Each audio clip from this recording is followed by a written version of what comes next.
પરીક્ષા લેવાની ને એને 6 મહિના થઈ ગયા, હજુ એડમિશનનો કોઈ હતો પતો નથી.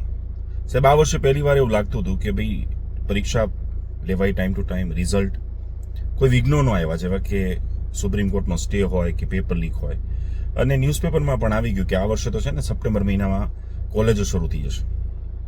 પણ પહેલો રાઉન્ડ પૈતો એને દોઢ મહિના થાય, એમ છતાં હજુ બીજા રાઉન્ડને તો ગ્રહણ લાગી ગયું એમ ખબર જ નથી. એનએમસીનું કહેવું એવું છે કે ભાઈ પરવાનગી અમે આપી રહ્યા છીએ. તો ભાઈ પરવાનગી તમે જાન્યુઆરી ફેબ્રુઆરી મહિનામાં આપી દો ને. અને જે કોલેજો પાસે ઇન્ફ્રાસ્ટ્રક્ચર નથી, જે પાસે શિક્ષકો નથી, ભણવાને લાયક નથી, એ લોકોને અત્યારે તમે પરવાનગી પૈસા લઈને આપવાના છો કે શું?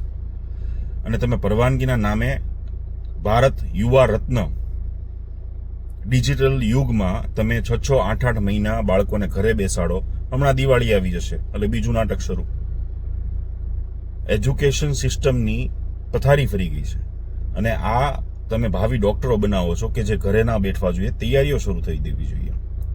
ડિજિટલ ઇન્ડિયાની આપણે જ્યાં વાતો કરીએ છીએ ત્યાં આનાથી સ્પીડીલી ઓફલાઈન રાઉન્ડ જે થતા બીજે મેડિકલ કોલેજમાં, એ સ્પીડીલી થતા તમારા ડિજિટલને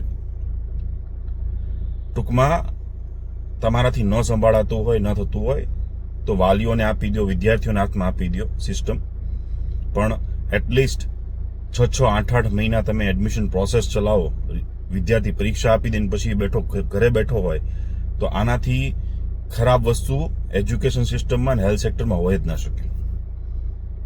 જો ભારત દેશમાં, ગુજરાતમાં હેલ્થ મિનિસ્ટર, એજ્યુકેશન મિનિસ્ટર નામની કોઈ વસ્તુ હોય અને જો એ ભણેલા ગણેલા હોય ને, તો આ વિડીયો એમના સુધી પહોંચાડજો. અને એમને રિક્વેસ્ટ એટલી જ છે કે થોડુંક વિચારજો.